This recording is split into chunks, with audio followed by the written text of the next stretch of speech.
आज हम बात करते हैं इंटीग्रेटेड रेट लॉ की बात करते हैं, ठीक है।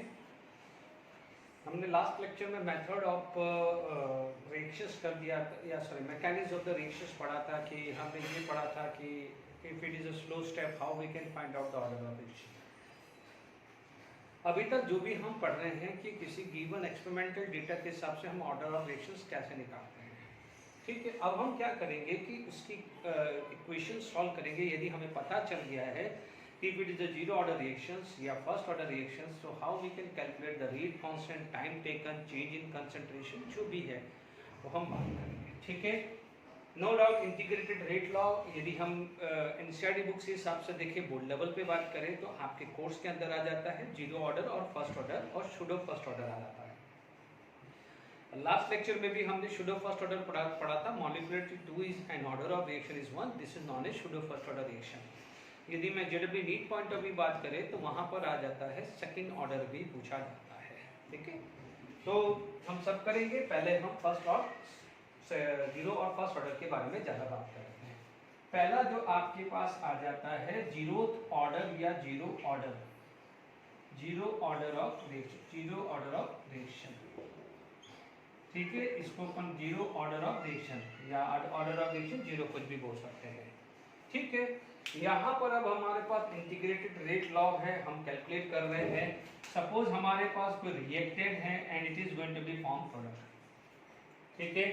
ये कोई भी रिएक्टेंट है, if it is going to be form product. मान लीजिए यहाँ पर t इक्वल टू 0 है, t equal to T time है, r 0 कंसंट्रेशन है और r t कंसंट्रेशन। आप चेक कर लीजिएगा इसमें क्या रिप्रेजेंटेशन है। कई बार r0 यहाँ भी लिखा होता है, r t भी लिखा होता है, उससे कोई फर्क नहीं पड़ेगा। आपको पता है ये 0 आ जाएगा, this is going to be r0 minus rt, ठीक है। कई बार इसकी जगह यहाँ पर x भी लिखा जाता है, x यानी टोटल चेंज, यानी x is initial concentration minus final concentration, ठीक है। अब आप देखो यहाँ पर जीरो ऑर्डर रिएक्शंस है, तो according to the rate law, यदि मैं रेट लॉ की बात करूँ तो जब ये कंफर्म हो गया है कि जीरो ऑर्डर रिएक्शन है, देखिए मैं पहले इसका डेरिवेशंस करवाऊंगा और एंड में एग्जांपल्स दिखा दूंगा, ठीक है, कि कहां पर जीरो ऑर्डर है। और आपको टेंशन लेने की जरूरत नहीं है, आप जीरो ऑर्डर रिएक्शन स्पेसिफाइड होता है, अदरवाइज यूनिट देख के आप देख सकते हैं कि यूनिट आपको पता चल जाएगा कि आइडेंटिफाई करोगे। जैसे देखिए आप देखेंगे सबसे पहले यदि आपका ग्राफ प्लॉट कर रहे हैं जीरो ऑर्डर की, तो सबसे पहला क्या आ जाएगा, रेट वर्सेस कंसंट्रेशन। यदि रेट वर्सेस कंसंट्रेशन का आप ग्राफ देखेंगे तो आपको ग्राफ मिलेगा स्ट्रेट लाइन, यानी आप बोलोगे कि कितना भी कंसंट्रेशन चेंज हो जाए, कितना भी कंसंट्रेशन चेंज हो जाए, रेट रिमेन कांस्टेंट। तो आप बोलोगे यहाँ पर क्या होता है, minus D R by D T is equal to K R की पावर 0। हो सकता है यहाँ RT ना लिखे, वो सिर्फ RB लिख रहा है, RT भी लिखोगे यानी कंसंट्रेशन एट टी टाइम, ठीक है। तो मैं यहाँ पर R0 इनिशियल को ले रहा हूँ और RT टाइम पे लिख रहा हूँ। यदि बुक्स में यहाँ T लिखा है तो you can put T only, ठीक है ना, क्योंकि बार बार यहाँ T लिखना पड़ेगा, इसलिए मैं ये रख रहा हूँ। इधर क्लियर, यहाँ तक क्लियर हो गया है, ये रिलेशन आ गया, पहले आ जाएगा। कई बार ये भी आ सकता है कि which is the following graph is related to the zero order reaction. तो आप देखेंगे ये रेट है, ठीक है, तो कंसंट्रेशन कितना भी आप डबल कर दो, ट्रिपल कर दो, रेट रिमेन कांस्टेंट। तो this is for the zero order, यानी this is the for zero order graph, ठीक है। तो पहला ग्राफ ये क्लियर हो गया, ग्राफिकली बहुत इंपॉर्टेंट है। इससे हमें क्लियर हो गया है कि minus D R by D T is equal to K, क्यों, क्योंकि यहाँ पर कोई भी वैल्यू है इट इज इक्वल टू 1 आएगा, ठीक है। तो ये जीरो ऑर्डर पे ही चल रहा है, क्योंकि डेरिवेशंस लंबा है तो रब भी ज्यादा करना पड़ेगा, इसलिए ये पूरा मैं रब कर रहा हूँ। Is it clear to all of you? तो यहाँ पर आपके पास ये चीज आ गई है, ओके, ठीक है। तो ये ग्राफ भी नोट कर लिया होगा है वो। अब आप देखिए इसी चीज को हम आगे बात कर रहे हैं, minus D R by D T is equal to K. अब देखिए हमारे पास दूसरी चीज ऐसे भी ले सकते हैं कि minus D R by D T, या माइनस इधर भेज दीजिए तो माइनस के डी टी भी आ सकता है, बिकॉज ये वाली जो टर्म है वो यहाँ मल्टीप्लीकेशन में मैंने ले ली। अब आप देखिए integrated both side, integrating both side, यानी आपने बोथ साइड इंटीग्रेटिंग कर दिया है। ठीक है, यहाँ पर कोफिशिएंट कितना है 1। ठीक है, इंटीग्रेशन 1 dr, ठीक है, माइनस के हो जाएगा बिकॉज यहाँ पर कोई भी t का फैक्टर नहीं है, तो यहाँ पर आ जाएगा 1 dt। बट हमने बेसिक्स मैथमेटिक्स मैथ्स ग्रुप हो या बायो ग्रुप है सबने पढ़ी है 1 dx इक्वल टू x, ये नोट कर लीजिएगा यदि नहीं पता है। ठीक है, दूसरा क्या होता है x बाई n की पावर dx, इंटीग्रेशन क्या होता है x n plus 1 upon n plus 1 होगा। Is it clear?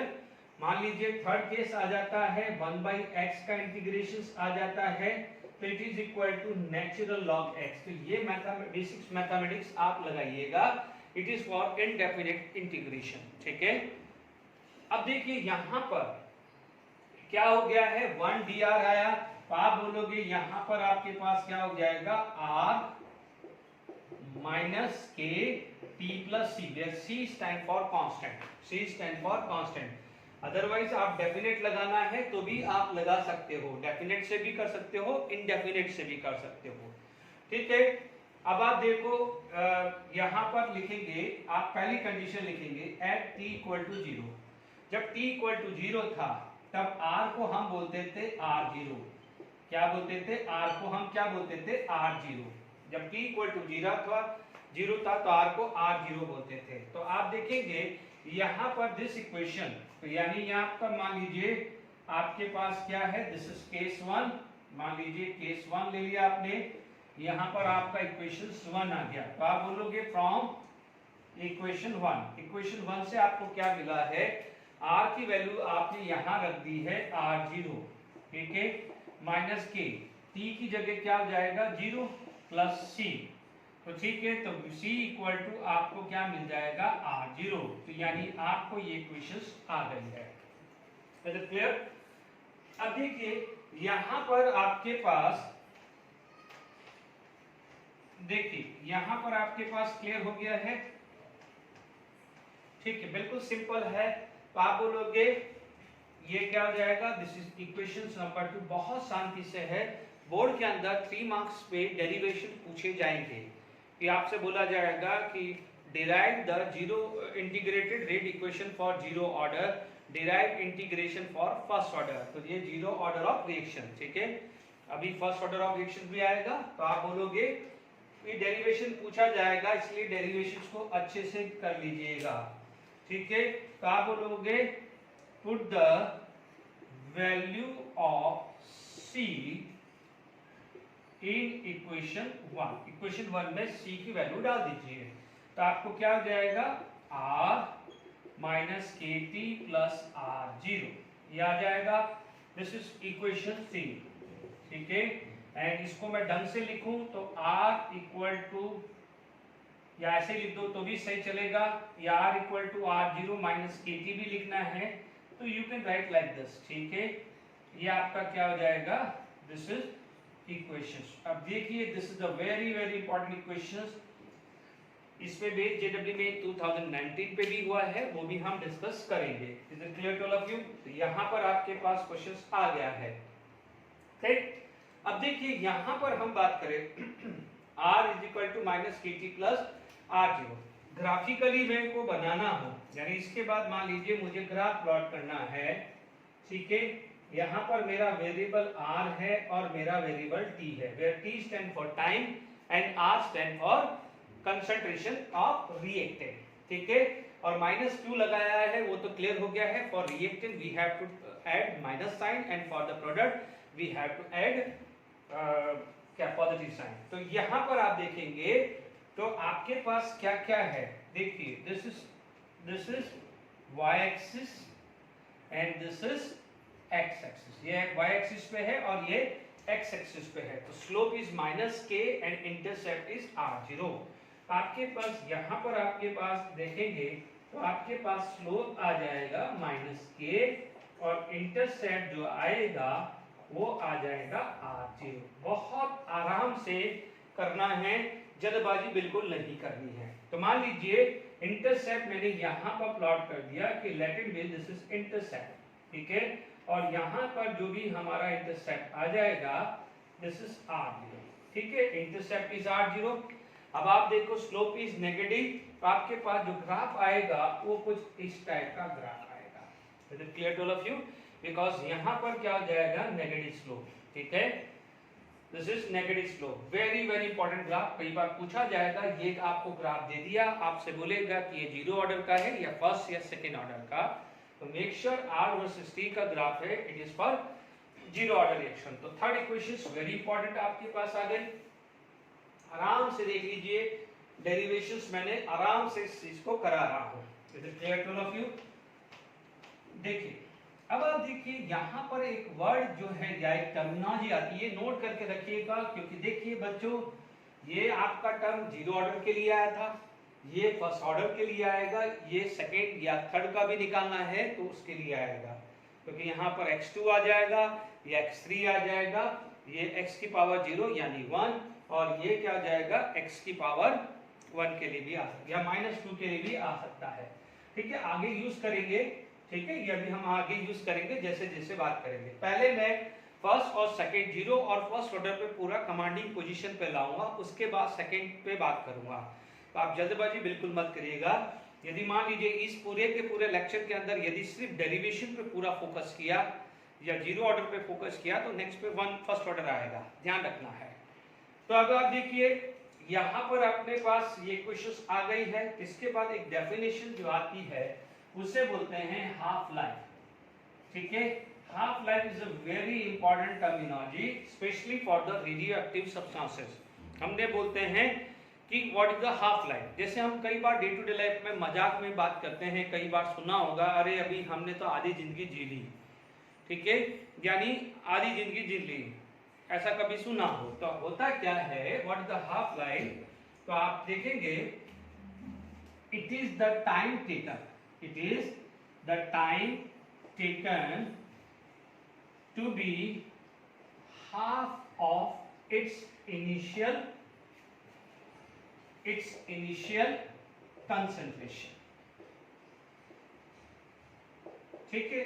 देखिए यहाँ पर आपके पास रिएक्टेंट है और केमिकल काइनेटिक्स चल रही है, जब हम रेडियोएक्टिविटी पढ़ेंगे तो वहां पर आएगा इनिशियल नंबर ऑफ एटम, ठीक है, ये इनिशियल कंसंट्रेशन भी हो सकता है, इनिशियल मास, देखो कंसंट्रेशन भी लिख सकते हैं, ठीक है, एक मिनट रुकिएगा, मैं यहाँ पर थोड़ा सा रब कर दूं, इनिशियल कंसंट्रेशन लिख दो या मोल्स लिख दो या मास लिख दो या आप एटम्स लिख दो या मॉलिक्यूल्स लिख दो, कुछ भी लिख सकते हो, ठीक है, इनमें आप कुछ भी लिख सकते हो, यानी ये कुछ भी आ सकता है, ठीक है।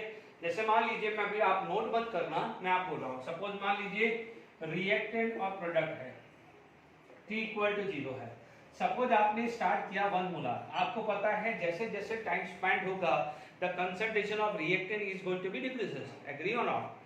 तो अब आप देखो if the reactant is going to be decreases, तो आप क्या बोलोगे कि जैसे T इक्वल टू T हुआ, ठीक है, मान लीजिए यहाँ पर 0.5 m हो गया, ठीक है, 0.5 m हो गया, तो आप क्या बोलोगे, यहाँ से कंसंट्रेशन इससे यहाँ पर 50% रह गया, यानी half of its initial value, तो जो टोटल टाइम लगेगा उसे क्या बोलते हैं, हाफ लाइफ, यानी यहाँ पर अभी क्या हो जाएगा कि T हाफ, यानी हाफ लाइफ, T हाफ हमारी क्या बन जाएगी, T बन जाएगी, ठीक है।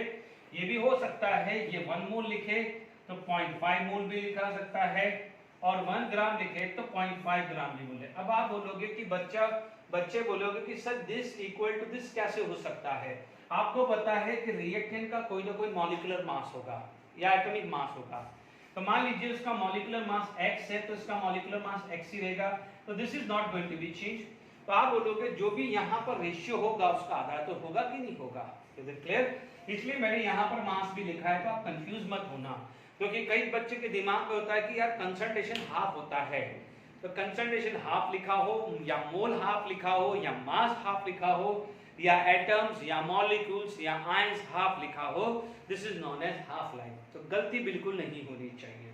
डन? तो हाफ लाइफ का क्लियर हो गया, it is the time taken to be half of its initial concentration या half of initial concentration of reactant लिख दो, सबसे बढ़िया है ऑफ रिएक्टेंट लिख दो, तो कोई कंफ्यूजन नहीं रहने वाला है। इनिशियल कंसंट रिएक्टेंट के कंसंट्रेशन का 50% जितने टाइम में होता है उसे क्या बोलते हैं, हाफ, या मोल 50% होना, या मास 50% होना, या रेडियोएक्टिव सब्सटेंसेस है तो 50% of its initial value. Suppose 100 atom थे, 50 एटम रह गए, ठीक है, तो उसे क्या बोलते हैं, हाफ लाइफ बोलते हैं, ठीक है। अब मान लीजिए यहां पर जैसे हाफ लाइफ की बात आई, तो देखिए यहां पर हमारे पास जैसे ये आ गया, ठीक है। अब देखिए यहां पर क्या हो गया है कि सपोज मान लीजिए अब ये 0.25 हो गया या 0.125 m हो गया, ठीक है, या मान लीजिए 0.625 m हो गया, ठीक है। तो अब आप देखिए कि जो भी है ये मान लीजिए ये भी हाफ लाइफ हुई, ये भी हाफ हुई, तो इसे बोलेंगे first half life, this is second half life, this is third half life, this is fourth half life, ठीक है। First half life, second half life, third half life या फोर्थ हाफ लाइफ लगेगा। Is it clear to all of you? तो ये चीज का खासकर ध्यान रखना, कल को ये बोला जाए कि नंबर ऑफ हाफ लाइफ ऐसे न्यूमेरिकल्स में कराऊंगा, तो आप अभी से ही ध्यान रखना है, this is the first half life, second half life, third half life, fourth life, यानी आपका 1 से 1/2, 1 से 1/4, 1 से 1/8 या 1 से 1/16 लगे, तो इसको कितनी हाफ लाइफ लगती है, 1, इसमें 2 हाफ लाइफ, इसमें 3 हाफ लाइफ, इसमें 4 हाफ लाइफ। ये 1 हाफ लाइफ, यहाँ पर 2, 1 and 2, यहाँ पर लगता है 3 और यहाँ लगता है 4, 1/32 5, 1/64 6। तो ये चीज का थोड़ा ध्यान रखिएगा। Is it clear? तो हाफ लाइफ का बेसिक्स क्लियर हो गया है आपको, ठीक है। अब देखिए यहाँ पर हमने हाफ लाइफ के बारे में इंफॉर्मेशन ले ली है, ठीक है। अब देखिए यहाँ पर आपके पास कुछ क्वेश्चंस हम करेंगे बाद में, पहले इसके कर ले। अब मान लीजिए हाफ लाइफ में क्या हुआ है हमारे पास, देखिए वी नो दैट, अभी अपन ने क्या पढ़ा है कि R is equal to R0 minus KT, R is equal to R0 minus KT, R equal to R0 minus KT, ये पढ़ा है ना अभी, ये क्वेश्चन सभी हमने पढ़ा है। तो अब आप देखिए हाफ लाइफ कंसेप्ट लगाना है, तो हाफ लाइफ का मतलब क्या हुआ, हाफ लाइफ तो T is equal to T half बोलना पड़ेगा, तब उस समय जो R था वो क्या हो जाएगा, 50% ऑफ दिस, 50% ऑफ दिस हुआ, R is equal to R0/2, 50% of this हुआ कि नहीं हुआ, देख लीजिए। हाफ लाइफ का डेफिनेशन ये बोलता है कि time taken to be half of its initial value. तब आप देखिए R की जगह क्या रखोगे, R0/2, R0 इसमें कोई प्रॉब्लम नहीं की। अब T की जगह आप रखना पड़ेगा T हाफ, ठीक है, T हाफ रखना पड़ेगा। तो आप देखेंगे जब आप ये चीज सॉल्व करेंगे तो you will get KT half equal to R0 minus R0/2, it is equal to R0/2 is equal to KT half and T half is equal to R0/2K. Is it clear? This is also the very important question, very important. ठीक है? What is R0? It is the initial concentration. तो क्या है, graph यदि आप plot कर रहे हैं, ठीक है, T हाफ यानी half life versus R0, R0 को क्या बोलेंगे, initial concentration of reactant. Is it clear? ध्यान दीजिएगा, this is half life, this is the initial concentration, not concentration at T time, initial concentration. आप देख लीजिए ये कांस्टेंट है, ये कांस्टेंट है, it implies that T half is directly proportional to R0, T half is directly proportional to R0, यानी आपको जो ग्राफ मिलेगा, you will get a graph like this, ठीक है, स्ट्रेट लाइन ग्राफ मिलेगा, ठीक है, पूछा जा सकता है, ठीक है, कई बार ऑर्डर निकालने के लिए भी ये पूछा जा सकता है। Is it clear? तो अब आप देखिए यहां पर आपके पास ये क्वेश्चंस आ गया है, ठीक है। अब मान लीजिए यहां पर भी आपसे कुछ कई बार आपको मान लीजिए ये हाफ लाइफ का आ गया है, मान लीजिए 25% रह गया या 40%, 45% रह गया, ऐसे क्वेश्चंस भी आएंगे। देखिए ये चीज हम क्लियर कर दी। तो अब हमारे पास क्या है, एक क्वेश्चंस ये आ गई है, this is the very important equations. एक तो ये रिलेशन और एक ये रिलेशन, ये दो जीरो ऑर्डर के काफी इंपॉर्टेंट है। अब हमने टोटल 3 ग्राफ पढ़ लिए हैं, इस 3 ग्राफ के ऊपर ऑर्डर ऑफ रिएक्शन पे क्वेश्चंस आ सकते हैं। आपको ग्राफ रिप्रेजेंटेशन दे देगा like rate versus concentration if it is a line parallel to X axis यानी जीरो ऑर्डर, या देगा आर कंसंट्रेशन वर्सेस टी देगा, तो आपको क्या मिलेगा, नेगेटिव स्लोप मिलेगा, intercept is r0 and slope is -k, या आप दे देगा T half versus initial concentration, आपको स्ट्रेट लाइन मिलेगा passing from the origin mix shot, ठीक है। यहां पर आपका ओरिजिन से पास हो रहा होगा, तो ये किसके लिए, तीनों ग्राफ जीरो ऑर्डर है। ग्राफ देके आपसे ऑर्डर ऑफ रिएक्शन पूछ सकता है एमसीक्यू में, तो बी प्रिपेयर फॉर दैट। तो क्लियर। अब देखिए यहां पर जो चीज है, ठीक है, आप यहां पर कई बार ये से आपको दे दिया कि what is the second half line, ठीक है, या हाउ मेनी हाफ लाइन पूछ ले, तो ऐसे क्वेश्चंस आपको आगे देखने को मिलेंगे, ठीक है। अब यहां पर हमारे पास जो है इक्वेशन सेट हो गई, ठीक है। मान लीजिए हमारे पास कुछ इस तरह से वैल्यू आ गई कि मान क्वेश्चंस आपको दे दिया, इसमें कुछ न्यूमेरिकल्स कर लेते हैं। मान लीजिए आपके पास R is equal to product दिया है और आपको बोल दिया है जीरो ऑर्डर, ठीक है, जीरो ऑर्डर दे दिया है, कंसंट्रेशंस आपको दे दिया है 1 मोलर, T इक्वल टू 0, ठीक है, T इक्वल टू मान लीजिए 20 सेकंड के बाद या 20 मिनट के बाद कंसंट्रेशन मान लीजिए 0.4 मोलर दे दिया, और आपसे पूछा जाए what is the value of rate constant, question आ जाए कि what is the value of k यानी rate constant, what is the value of k यानी रेट कांस्टेंट पूछ ले, ठीक है। ये तो मैंने हाथों हाथ अपने हिसाब से बना लिया, ठीक है। जब आपके पास आ जाए ये, तो what is the solution, this is the r0, this is the r, this is the time, तो what we can do, we can apply the formula for the zero order reaction. तो आप बोलोगे we know that r is equal to r0 minus kt, ये पता ही है। अब r की value क्या है 1 मोलर, r0 की वैल्यू है 0.4, k की वैल्यू क्या है वी डोंट नो। अब मान लीजिए यहाँ पर आपने 20 मिनट रखा, ध्यान दीजिएगा यूनिट पे ध्यान रखना, 20 मिनट रखा तो पर मिनट आएगा, 20 इंटू 60 किया तो पर सेकेंड आएगा, गलती मत करना, मैंने पर मिनट ही रख दिया, तो यहाँ पर आ जाएगा, ठीक है, सॉरी उल्टा लिख दिया है, r0 है मेरा 0.4 और यहाँ पर जो r आएगा this is going to be 1, तो ये क्या वैल्यू आ जाएगी, k equal to 1 minus 0.4 into 20, तो k की वैल्यू क्या हो जाएगी 0.6 by 20, is it clear, 0.6 by 20, तो 2-3, तो ये आ जाएगा 0.03, ठीक है, मोल पर लीटर इनवर्स पर मिनट इनवर्स, ठीक है।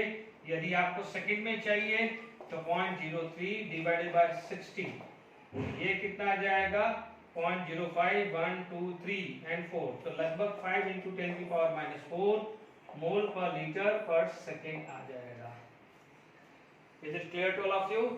यहां तक हमने ये क्वेश्चंस कर लिया है, ठीक है। अभी और एक आध करते हैं,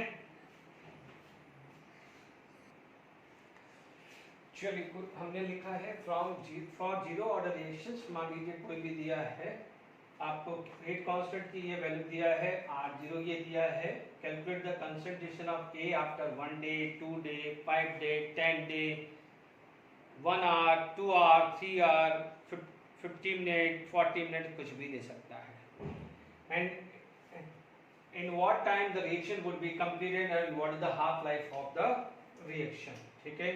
what is the half life of the reaction. कुछ भी आपसे पूछा जा सकता है, बहुत इंपॉर्टेंट क्वेश्चन है। मैं एक दो क्वेश्चन प्रैक्टिस कराऊंगा, उसके बाद आपको जेडब्ल्यू मेंस से क्वेश्चंस लूंगा। मैं बहुत शांति से हर टॉपिक करा रहा हूँ, जल्दबाजी में नहीं। मैं ज़्यादा बिलीव कर रहा हूँ प्रॉब्लम ये, this is the last chapter जिसमें आपके न्यूमेरिकल्स हैं। बाकी में क्या है तो जो भी है थोड़े बहुत सारी चीज़ें आ जाती है, ठीक है। For the zero order reaction, तो इसलिए कोई बात जल्दबाजी नहीं करना, ये आता है, क्योंकि कोई भी मिसिंग नहीं करना है। जब आपको क्लियर हो गया है कि ये जीरो ऑर्डर रिएक्शन है, तो आप क्या बोलोगे, आप बोलोगे सॉल्यूशन की मैं बात करूं, ठीक है, आप बोलोगे फॉर जीरो ऑर्डर रिएक्शन। यदि मैं for order zero order reaction की बात करूं तो हमारे को पता है R is equal to R0 minus KT, ये हमें पता है R is equal to R0 minus KT। देखिए यहाँ पर हमारे पास बात आ जाए तो R कितना दिया है, ठीक है, हमें R निकालना है। R0 इज गिवन, यानी मैं फर्स्ट पार्ट ही क्लियर ले लेता हूँ। सबसे पहले मैं फर्स्ट पार्ट ही चल रहा है, R we have to calculate after 1 day. R0 कितना है 20 है, K की वैल्यू कितना दिया है 5 इंटू 10 की पावर माइनस 5, ठीक है। 1 डे मांगा है, तो 1 डे का मतलब क्या हुआ है, टाइम कितना हो जाएगा, मिनट में ही निकालना पड़ेगा पर मिनट, ठीक है। मैंने एक न्यूमेरिकल वैल्यू अपने हिसाब से लिया है, देखते हैं। 1 डे का मतलब क्या होता है 24 आवर्स हुआ, एंड 24 इंटू 60 मिनट आ जाता है, ठीक है। तो it is equal to 24 into 60 minute. देखिए यहाँ पर यूनिट मिनट है, यहाँ पर मिनट है, तो मिनट और मिनट कैंसिल होगा, ठीक है। जैसे मैं यहाँ पर आप चाहो तो 20 मोलारिटी रख सकते हो। Is it clear to all of you. अब देखिए यहाँ पर हमारे पास यदि बात करें, कैलकुलेटर ले लेते हैं, ठीक है। तो 24 इंटू 60 इंटू 5, ये वैल्यू आ रही है 7200, ठीक है, डिवाइडेड बाय, मान लीजिए आपके पास 0.072 आ रहा है, ठीक है। एक काम करते हैं, यहाँ पर थोड़ा सा पावर कम करें तो थोड़ा सा ये चीज भी आ जाए। चलो अपन ये -4 कर देते हैं, ठीक है। थोड़ा -4 करते हैं तो एक अच्छा खासा चेंज दिखे अपन को, ठीक है। 5 इंटू 24 इंटू 60, ये वैल्यू है 7200 डिवाइडेड बाई, ये आया, ये वैल्यू आ रही है 0.72, तो आपके पास आ गया है 20 माइनस 0.72। चेक कर लीजिएगा, -20, तो ये वैल्यू आ रही है 19.28 मोलारिटी पर, नहीं मोलारिटी ही आएगा, पर मिनट तो आएगा नहीं, दिस इज हाफ। यानी calculate the concentrations of A after 1 day is 19.28 molarity आ गई। बिल्कुल सिंपल है, ठीक है। अब आप देखिए इसके बाद सेकेंड पार्ट आप सॉल्व करते हैं, ठीक है। सेकेंड पार्ट करता है कि इन what time reaction would be completed, ठीक है।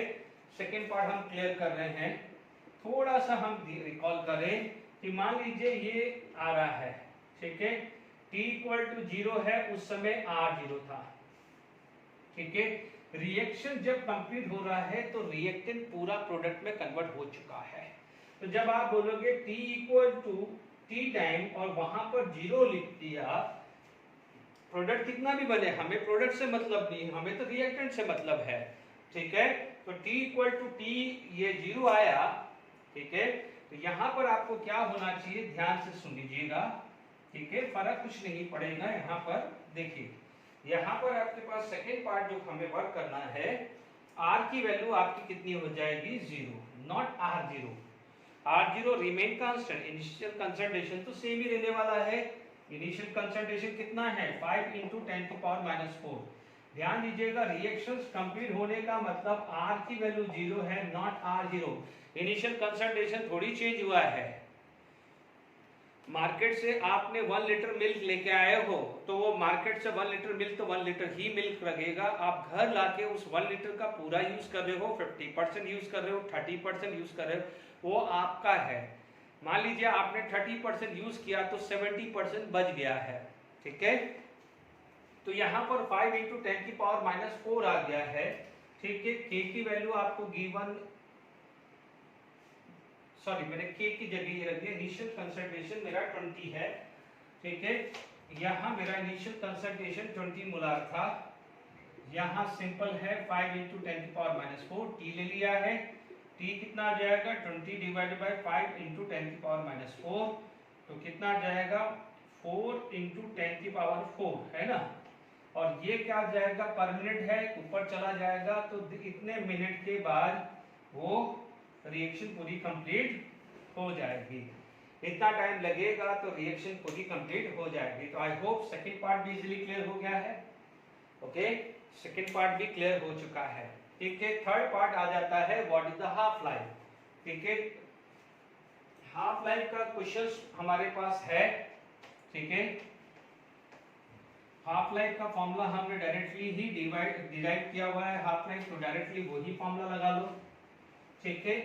तो हाफ लाइफ का जो है वो फॉर्मूला क्या था, third half life, it is equal to T half is equal to r0 by 2k, r0 by 2k। r0 की वैल्यू कितनी है 22, k की वैल्यू कितनी है 5 इंटू 10 की पावर -4, ठीक है। अब आप देखो ये कितना आ जाएगा 10 और 2 2, तो कितना आ जाएगा 2 इंटू 10 की पावर 4, क्योंकि ऊपर चला जाएगा, कैलकुलेशंस कर लीजिए, इतना क्या हो जाएगा मिनट, क्योंकि यूनिट खास का रोल प्ले करेगी, क्योंकि यहाँ पर मिनट है। तो ये देख लीजिए कितना आसानी से ये क्लियर हो गया है, ये न्यूमेरिकल्स आप हमने क्लियर कर लिया है। अब मान लीजिए आपके पास, ठीक है, यही क्वेश्चंस मैं रखता हूं, ठीक है। मान लीजिए मैंने यहाँ पर कुछ चेंजेस किए हैं, ठीक है। देख लीजिए मैं आपके सामने ही क्वेश्चंस चेंज कर रहा हूं, ठीक है। देखिए यहाँ पर मान लीजिए कोई रिएक्शंस है फॉर जीरो ऑर्डर रिएक्शन, ठीक है। प्रैक्टिस करिए, इसके बाद मैं ठीक है, फॉर जीरो ऑर्डर रिएक्शंस मान लीजिए A will give 2B plus 3C दिया हुआ है, ठीक है। जीरो ऑर्डर रिएक्शंस है, मान लीजिए इनिशियल कंसंट्रेशन, ठीक है, R0, ठीक है। R0 नहीं लिखना चाहते हो तो आप A0 भी लिख सकते हो, या initial concentration of A is, मान लीजिए 10 मोलार ले लिया, initial concentration of A is 10 molar ले लिया, एंड मैंने ले लिया रेट कांस्टेंट K, यानी K इक्वल टू, मान लीजिए मैंने ले लिया है 2 इंटू 10 की पावर -2 मोल पर मिनट ले लिया, ठीक है। 2 इंटू 10 की पावर -2 मोल पर ले लिया है, ठीक है। अब आप देखिए calculate the concentration of A, 1 day के बाद मांग रहा है, ठीक है। 1 डे है, थोड़ा सा मैं बढ़ा देता हूं, यहां पर मैं 5 डे ले लेता हूं। देखिए मैं यहां पर चेंज करता हूं, concentration of A, B and C after 5 days, ठीक है। ये बहुत इंपॉर्टेंट है, इसमें चेंज कर दिया है मैंने, ठीक है।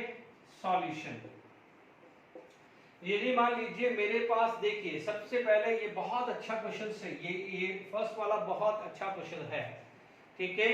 मान लीजिए मेरे पास लिख दिया है कि फॉर अ रिएक्शन, ठीक है, कैसे सॉल्व करेंगे, A will give 2B plus 3C, है ना।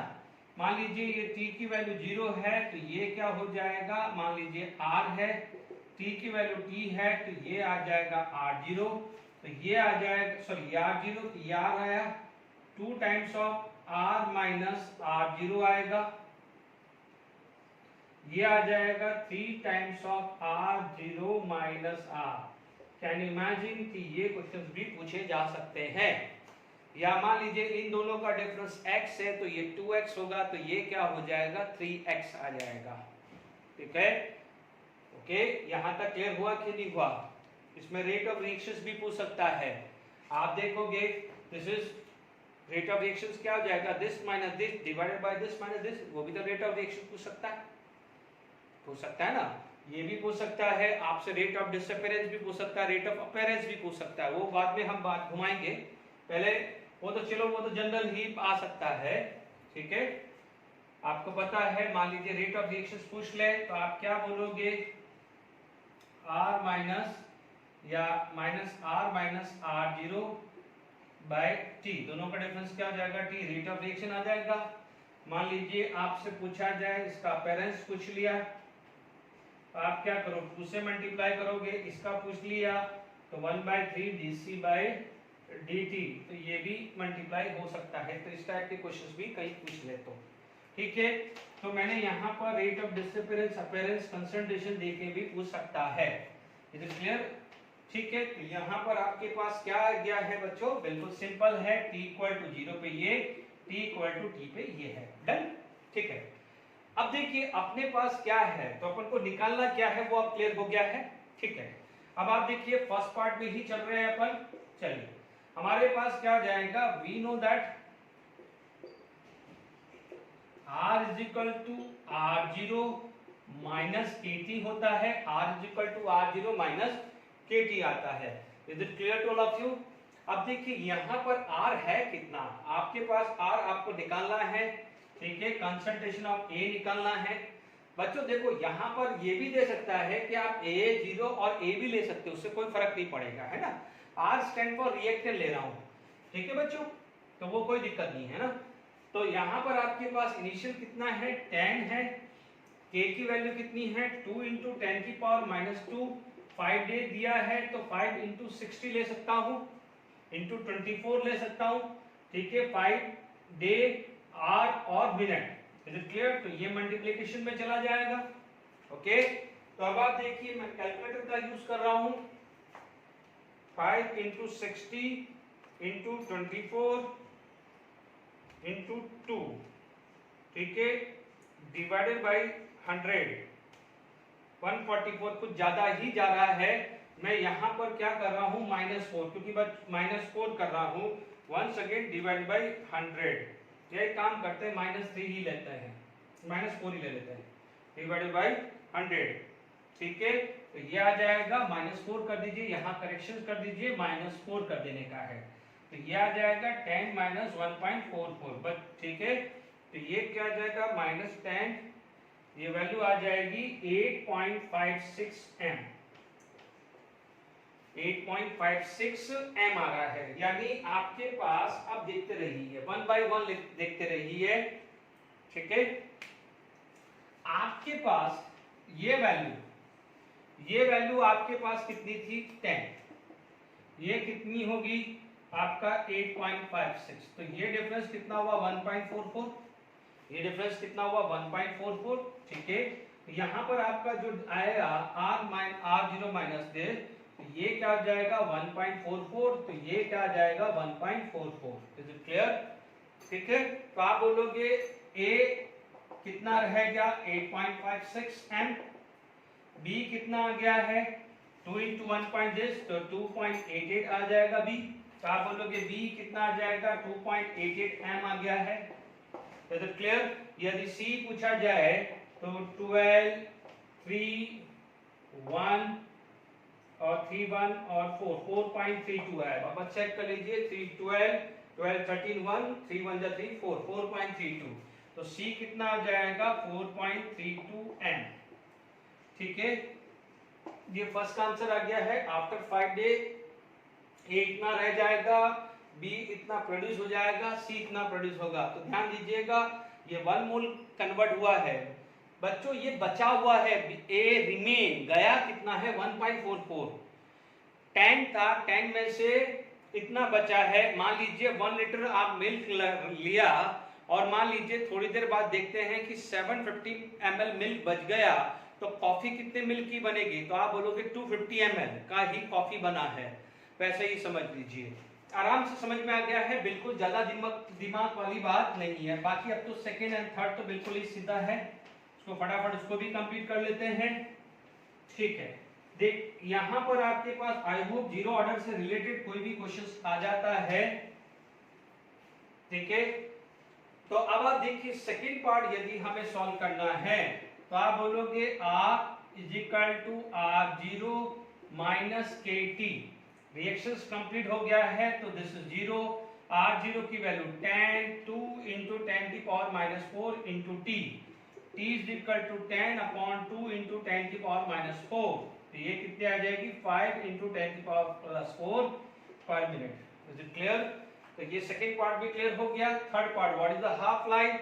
थर्ड पार्ट आप निकालना है तो T half is equal to R0 by 2K। R0 की वैल्यू कितनी दी हुई है 10 दी हुई है, K की वैल्यू ये दी हुई है। Is it clear? तो यहां पर आप देखेंगे ये सेम ही आ गया है। ठीक है, तो आपके पास R0 बाय 2K आ गया है। Is it clear? सॉरी, मैंने यहाँ 2 से मल्टीप्लाई नहीं किया है, मैंने ये रखा है तो ये आ जाएगा 2.5। क्या आ जाएगा ये 2.5 और ये आ जाएगा 5। Is it clear to all of you? बात समझ में आ गई कि नहीं आ गई? तो यहाँ पर आपके पास ये क्लियर हो गया है। ठीक है, तो आप इसमें कई बार यदि रिलेशंस यहाँ पर निकाला तो यहाँ पर क्या हो जाएगा time for completion is equal to 2 times of T half आ रहा है। देख लीजिए, कई बार मान लीजिए MCQ है तो एक स्टेप के अंदर निकालना है, बट ध्यान दीजिए फॉर जीरो ऑर्डर रिएक्शन है। यदि आपको फॉर्मूला बनाना है तो बना लीजिए, अदरवाइज कोई लगता है कंफ्यूजन है तो फिर आप यही रखिए, क्योंकि इसमें 2 मिनट लगता है। ठीक है ना? तो क्या है टाइम फॉर कंप्लीशन, यानी देखो इसमें क्या लिखते हैं, टाइम फॉर कंप्लीशन को कैसे लिखते हैं, T100 is equal to 2 into T50। मतलब इसका 50 का मतलब 50% रिएक्शन कंप्लीट हुई, 100 का मतलब 100% रिएक्शन हो गई है, यानी रिएक्टेंट 0 बचा है। ध्यान रखना 100 का मतलब 100%, कई ऐसा भी लिखते हैं और कई बार 100% भी लिख देते हैं। T50 का मतलब 50% रिएक्शन हो गई यानी 50% बचा है, और T 100% रिएक्शन होने का मतलब रिएक्टेंट 0 बचा है। ध्यान रखना है, ठीक है ना? यानी T 100 का मतलब होता है रिएक्टेंट रिएक्शन 100%, तो आप बोलोगे रिएक्टेंट जो है वो 0 है। ठीक है, ये ध्यान रखना है क्योंकि ये आगे काम आते रहेंगे। क्योंकि आपसे जैसे मान लीजिए क्वेश्चन आ गया कि यही रिएक्शंस बोल दिया है ना, ठीक है, मान लीजिए मैं अभी आपको कोई कंफ्यूजन आए इससे अच्छा बढ़िया है मैं आपको एक चीज एक और पार्ट बता देता हूं, इसी में ऐड कर दो। ठीक है, तो मान लीजिए फोर्थ पार्ट आपका पूछा है कि what is the time taken, what is the time taken, but time देखिएगा वो जीरो ऑर्डर के लिए लिख रहा हो तो time taken for 40% completion of reaction. ध्यान रखना है क्या हुआ है, 40% रिएक्शन कंप्लीट हो गया है, 40% रिएक्शन कंप्लीट हो गया है तो बचा 60% है। तो 44 का आंसर क्या हो जाएगा, 40% रिएक्शन कंप्लीट, इसका मतलब हुआ है 60% रिएक्टेंट रिमेन। बच्चे लोग क्या करते हैं 40% रिएक्ट कंप्लीशन को 40% रिएक्टेंट बचा हुआ लिख देते हैं, गलती मत करना। 40% रिएक्शन हो चुका है यानी R 40% जा चुका है तो बचा कितना 60, तो आप क्या बोलोगे R0 माइनस KT। ठीक है, अब R कितना है 60% ऑफ R0 S6 रख दिया माइनस KT रख दिया। Is it clear?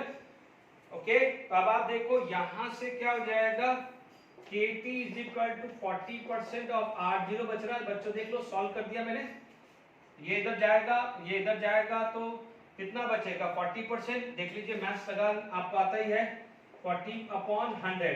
ठीक है, सिंपल मैथ्स से यूज हुई है, इसमें कोई बहुत बड़ी बात नहीं है। R0 की वैल्यू कितनी दी हुई है 10, K की वैल्यू कितनी है ये, तो K मैंने यहाँ पर डिवाइडेड बाय रख दिया है। Is it clear?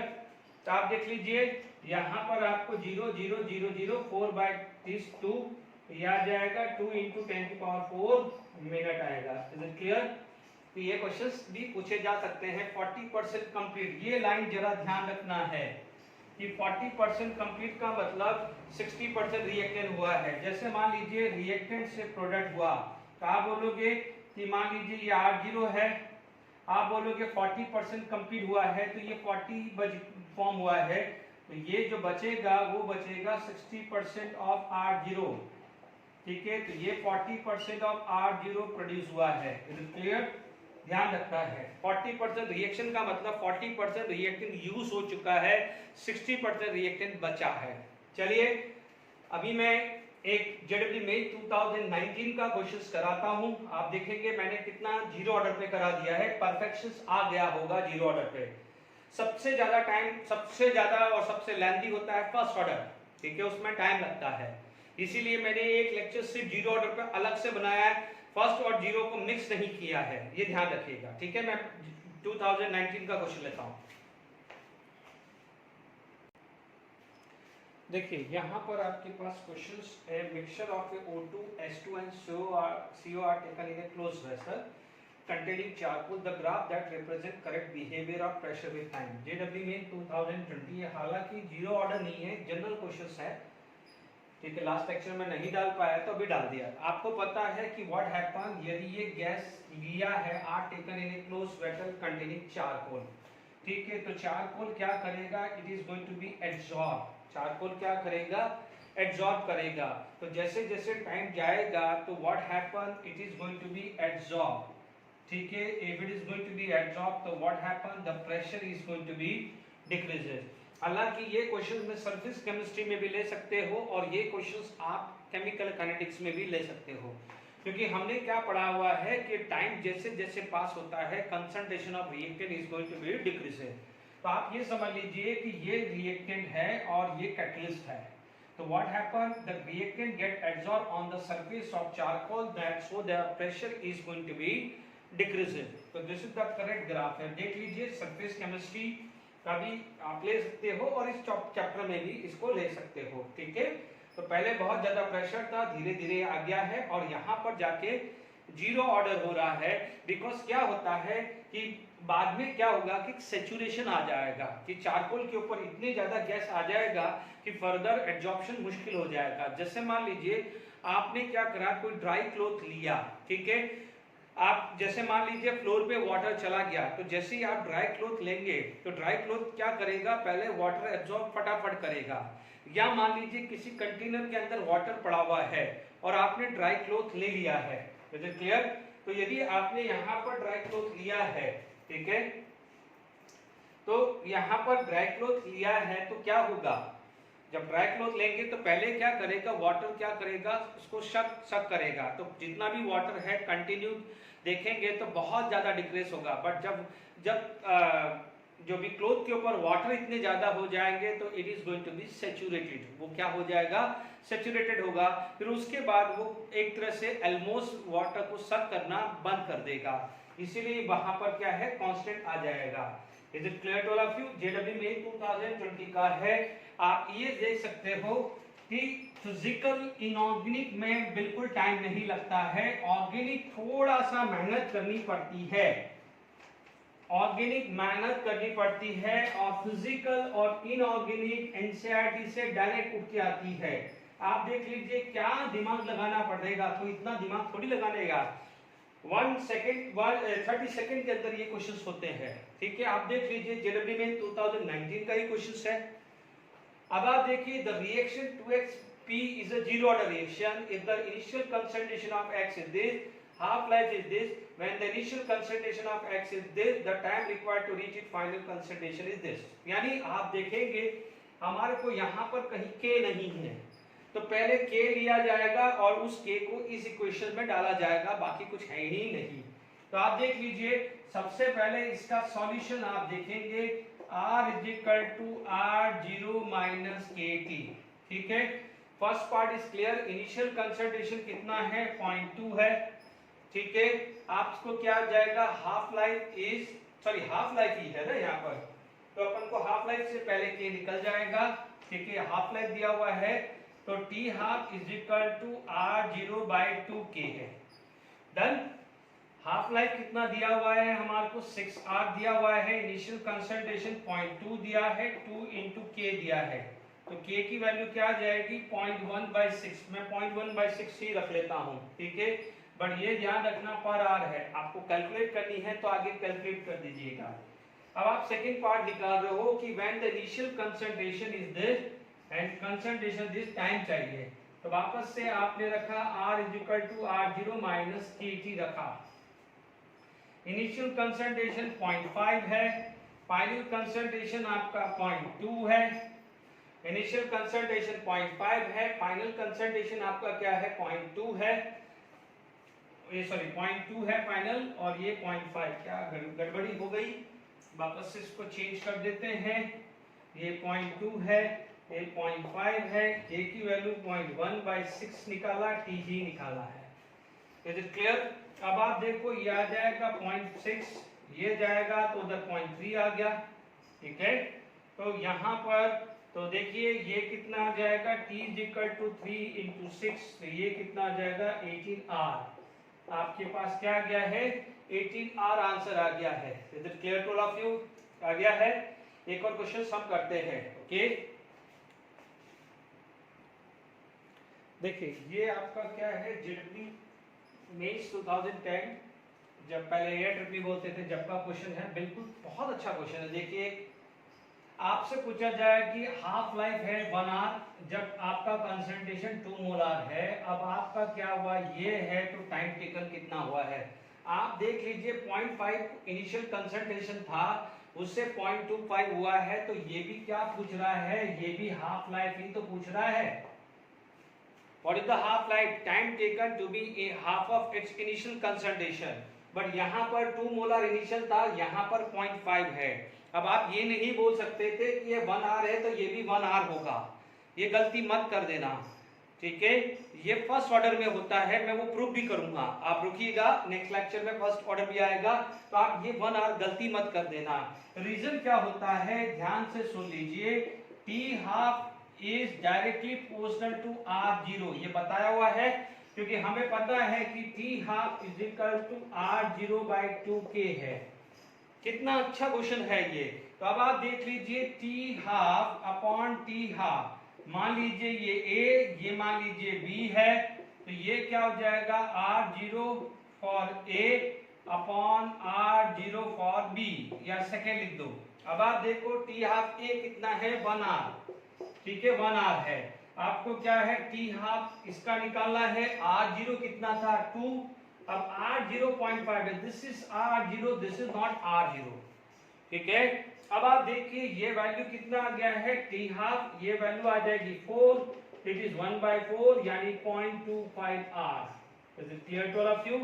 यानी आप समझ सकते हो, ऐसा बोल सकते हो 2 से 0.5 हुआ है तो 1/4 हुआ है, कंसंट्रेशन 1/4 हुआ है, तो हाफ लाइफ भी क्या हो जाएगी 1/4, because half life is directly proportional to R0 but in zero order reaction. इसमें है जीरो ऑर्डर रिएक्शंस में, जीरो ऑर्डर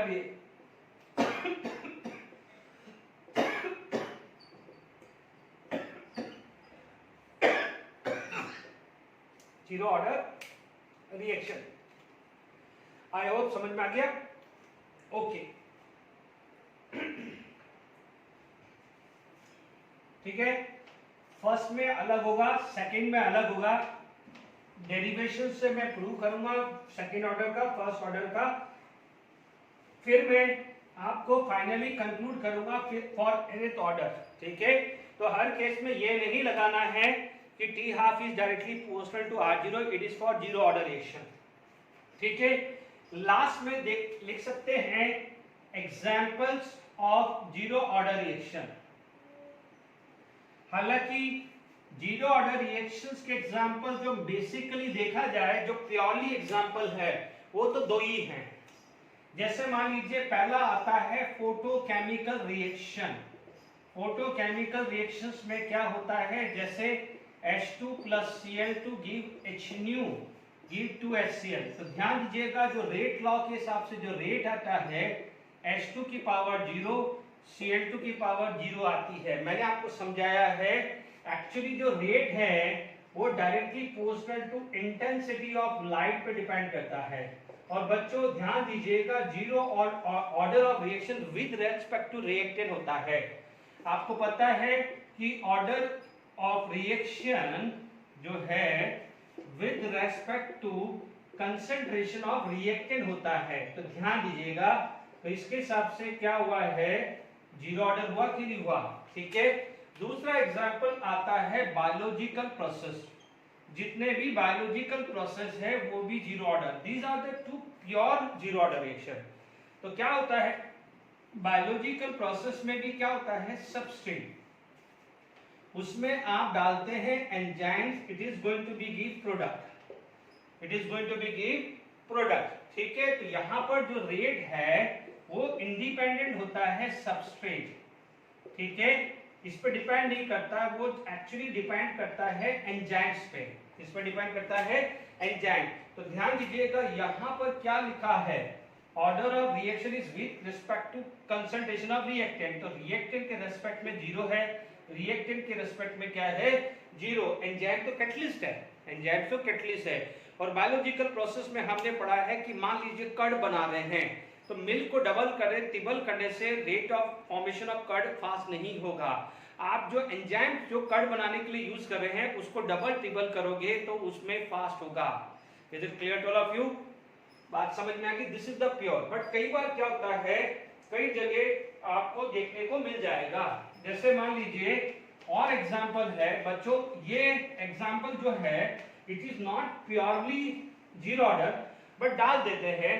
जैसे मान लीजिए एडजॉर्प्शन थ्योरी है, तो थर्ड एग्जांपल मान लीजिए आपने डाल दिया है कि 2pH3 will give phosphorus plus 3H2 आ गया। मान लीजिए निकल की प्रेजेंस में ले लिया, मान लीजिए 2 moles of ammonia N2 plus 3H2 गया। ठीक है, ये मान लीजिए प्लैटिनम के केस में ले लिया, या मान लीजिए 2HI डिकम्पोज हुआ, H2 प्लस I2 दिया, ये गोल्ड की प्रेजेंस में डाल दिया। इसमें क्या होता है बच्चों, एक्चुअली इसका जो ग्राफ आता है rate of adsorption versus P का ग्राफ याद करिए, वो ऐसा कुछ था, यानी शुरू में फर्स्ट ऑर्डर आता है और बाद में क्या होता है, जब सैचुरेटेड पॉइंट आता है तो वो जीरो ऑर्डर होता है। तो इनिशियली क्या होता है कि ये माना जाता है कि जैसे मान लीजिए कोई कैटलिस्ट है, ठीक है, कैटलिस्ट है, तो कैटलिस्ट के सराउंडिंग में क्या है, गैस एब्जॉर्ब हो जाती है। क्या हो जाती है, गैस गेट एब्जॉर्ब। तो अब जब गैस गेट एब्जॉर्ब हो गई तो there is no surface remaining for further decomposition. इसीलिए क्या होता है, शुरू में जब तक कैटलिस्ट के ऊपर गैस एब्जॉर्ब नहीं हुई है तो आपने ये पढ़ा है कि एक्सटेंड टू द एब्जॉर्प्शन क्या होती है, ये जीरो ऑर्डर, फर्स्ट ऑर्डर, फिर क्या हो जाता है जीरो ऑर्डर। तो ये जो ग्राफ है वो इस टाइप से करता है। Is it clear to all of you? यानी इनिशियली प्रेशर, यानी जैसी रिएक्शन स्टार्ट हुई है सर्टेन टाइम टेबल टाइम तक, शुरू में जब तक पूरा ये सरफेस पे नहीं आ जाए वो फर्स्ट ऑर्डर फ्लो करेगा, फिर उसके बाद क्या हो जाता है, वो जीरो ऑर्डर आ जाता है। Is it clear to all of you? तो ये ग्राफ आपका आ गया है and these are the example of zero order reaction. No doubt question आ जाए जीरो ऑर्डर रिएक्शंस का तो आप ये एग्जांपल टिक कर सकते हैं, इसमें कोई प्रॉब्लम नहीं है। इनको फर्स्ट ऑर्डर में नहीं लिखना है, गलती मत कर देना, क्योंकि ये शुरुआत में, हल्की सी शुरुआत में फर्स्ट ऑर्डर है बट मैक्सिमम टाइम तक तो जीरो रहते हैं। तो गलती मत करना, इनको फर्स्ट ऑर्डर में मत डाल देना, ये जीरो में डालेंगे। ठीक है, हल्का सा क्या हो जाएगा, ध्यान रखिएगा। ओके, आज जीरो ऑर्डर लिखा है, नेक्स्ट लेक्चर में integrated rate law for first order निकालेंगे। Okay, thank you very much.